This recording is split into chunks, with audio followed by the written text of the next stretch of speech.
അസ്സലാമു അലൈക്കും വറഹ്മത്തുള്ളാഹി. പ്രിയമുള്ളവരെ, പരിശുദ്ധ ഹജ്ജുമായിട്ട് ബന്ധപ്പെട്ട് മക്കയിലാണുള്ളത്. ഞാനിപ്പോൾ വീട്ടിൽ വരാൻ കാരണം 2027 ഹജ്ജിന് വേണ്ടിയിട്ടുള്ള സെൻട്രൽ സ്റ്റേറ്റ് കമ്മിറ്റിയുടെ നോട്ടിഫിക്കേഷൻസ് ഒക്കെ ഇപ്പോഴേ നേരത്തെ വന്നു തുടങ്ങിയിട്ടുണ്ട്. അപ്പോൾ അതുമായിട്ട് ബന്ധപ്പെട്ട് ഇപ്രാവശ്യം ഹജ്ജ് ചെയ്തപ്പോൾ ഉണ്ടായിട്ടുള്ള ഒരുപാട് നല്ല അനുഭവങ്ങൾ, അത് വ്യത്യസ്ത കാറ്റഗറി ആളുകളായിട്ട് സംസാരിച്ചപ്പോൾ 2 കാറ്റഗറിയിലുള്ള ആളുകളിൽ നിന്നുള്ള അനുഭവം. ഒന്ന്, നമുക്കറിയാം 65, 70, 80 വയസ്സിലെത്തിയിട്ടുള്ള ആളുകളാണ് കൂടുതലും ഹജ്ജിനെത്തിയിട്ടുള്ളത്, അല്ലേ? അപ്പോൾ അവർ നമ്മളോട് ചേർത്ത് പിടിച്ചുകൊണ്ട് പറഞ്ഞ കാര്യം, മോനെ, പലപ്പോഴും നമ്മൾ കേൾക്കാറുള്ള ഹദീസ് വാർദ്ധക്യത്തിന് മുന്നുള്ള യുവത്വം എന്ന്, അല്ലേ? എന്നാൽ ആ വാർദ്ധക്യത്തിന് മുന്നുള്ള യുവത്വത്തിൻ്റെ പ്രാധാന്യം തൊട്ടറിഞ്ഞ നിമിഷമാണ്. അൽഹംദുലില്ലാ, ഒരുപാട് പഠിച്ചു മനസ്സിലാക്കിയും റബ്ബിൻ്റെ ദൃഷ്ടാന്തങ്ങളെ നേരിട്ട് അനുഭവിച്ചറിഞ്ഞ വല്ലാത്തൊരു അനുഭൂതിയാണ് ഹജ്ജ് കഴിഞ്ഞപ്പോൾ. എങ്കിലും ഇതൊക്കെ ആ വാർദ്ധക്യത്തിന് മുന്നുള്ള യുവത്വത്തിലായിരുന്നെങ്കിലോ എന്നുള്ള വല്ലാത്ത സങ്കടം അവർ അലട്ടുന്നുണ്ട്. പക്ഷേ ഇനി ഈ ഒരു വിഷമം ജീവിതത്തിൻ്റെ വഴിയിലേക്ക് കാലെടുത്ത് വെച്ചിട്ടുള്ള യുവാക്കൾ, അവരാ വഴിദൂരം സഞ്ചരിച്ചിട്ടില്ല. അവരോട് നിങ്ങളിതൊക്കെ ഒന്ന് പറയണം. നാം ഒരു വലിയൊരു യാത്രക്ക് പുറപ്പെടുമ്പോൾ യാത്ര 80% കഴിഞ്ഞതിന് ശേഷമാണ് ലൊക്കേഷൻ മാപ്പ് ഇടുന്നത് എങ്കിലുണ്ടാകുന്ന അതിലുള്ളൊരു കുറവുണ്ടല്ലോ, ബുദ്ധിശൂന്യത.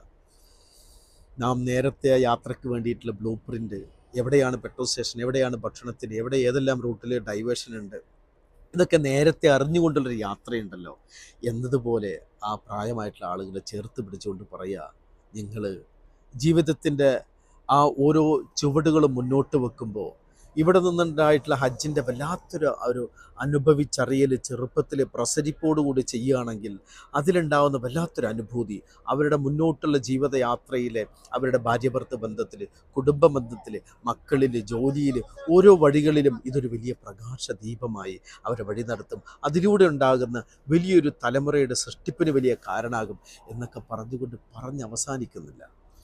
എന്നാൽ അതേപോലെ തന്നെ ചെറുപ്പക്കാരായിട്ടുള്ള ആളുകളെയും അല്ലമീൻ എന്ന് പറയുന്ന അങ്ങനെ ഒരുപാട് ആളുകളെ കാണാൻ കഴിഞ്ഞ് അവർ പറയുന്നത്, ഞങ്ങൾ 5 നേരം വല്ലാത്ത ഈ അത്ഭുതങ്ങളുടെ മൊത്തം നിയന്ത്രിക്കുന്ന, എല്ലാം ക്ലോക്ക് വൈസിൽ കറങ്ങിക്കൊണ്ടിരിക്കുന്ന പ്ലാനറ്റുകളും മിൽക്കി വേകളും ലക്ഷക്കണക്കിന് വരുന്ന മിൽക്കി വേകളും അതിൻ്റെ എല്ലാം പ്രഭവ കേന്ദ്രമായിട്ടുള്ള ആ ഊർജ്ജ സ്രോതസ്സിനെ ആൻറ്റി ക്ലോക്ക് വൈസിൽ കറങ്ങിക്കൊണ്ടിരിക്കുന്ന റബ്ബിൻ്റെ ദൃഷ്ടാന്തങ്ങളെ നേർക്കുനേരം ഒന്ന് കാണണം, ആ ഫെയ്ത്ത് ഒന്ന് മനസ്സിലാക്കണം എന്നുള്ള ആഗ്രഹത്തോടു കൂടി വന്നിട്ടുള്ള കുറച്ച് യുവാക്കളെയും കാണാൻ കഴിഞ്ഞു.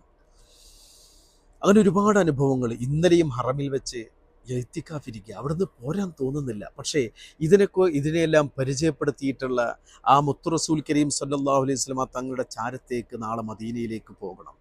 ഈ പ്രപഞ്ചത്തിൻ്റെ രഹസ്യങ്ങളുടെ ഊർജ്ജ സ്രോതസ്സിൻ്റെ റബ്ബിനെ പരിചയപ്പെടുത്തിയ തങ്ങളെ ഒന്ന് കാണണം. അവിടുത്തെ മുത്ത് റസൂൽ സല്ലല്ലാഹു അലൈഹി വസല്ലം തങ്ങളുടെ ചാരത്തേക്ക് എത്തണമെന്നുള്ള ആഗ്രഹം അതൊക്കെ ഇങ്ങനെ പങ്കുവെച്ചു. അങ്ങനെ എത്ര ആളുകൾ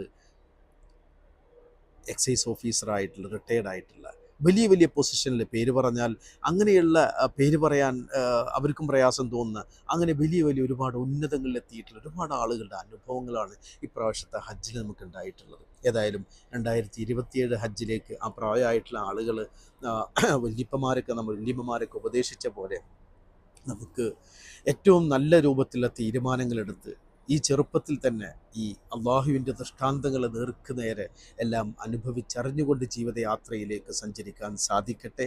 പരിശുദ്ധ ഹജ്ജിന് ഇപ്പോഴേ തീരുമാനമെടുത്ത് മുന്നോട്ട് നീങ്ങി ജീവിതത്തിൽ വലിയ വിജയം നേടാൻ അള്ളാഹു തുണയ്ക്കട്ടെ. എല്ലാവരുടെയും ഹജ്ജ് റബ്ബ് കബൂൽ ചെയ്യുമാറാകട്ടെ. നിങ്ങളൊക്കെ ദുആ ചെയ്യുക. അസ്സലാമു അലൈക്കും. പിന്നീട് മറ്റ് പല അനുഭവങ്ങളും, പല ആളുകളുടെ അനുഭവങ്ങളൊക്കെ ഉണ്ട്, പിന്നീട് നമുക്ക് വരാം. അസ്സലാമു അലൈക്കും.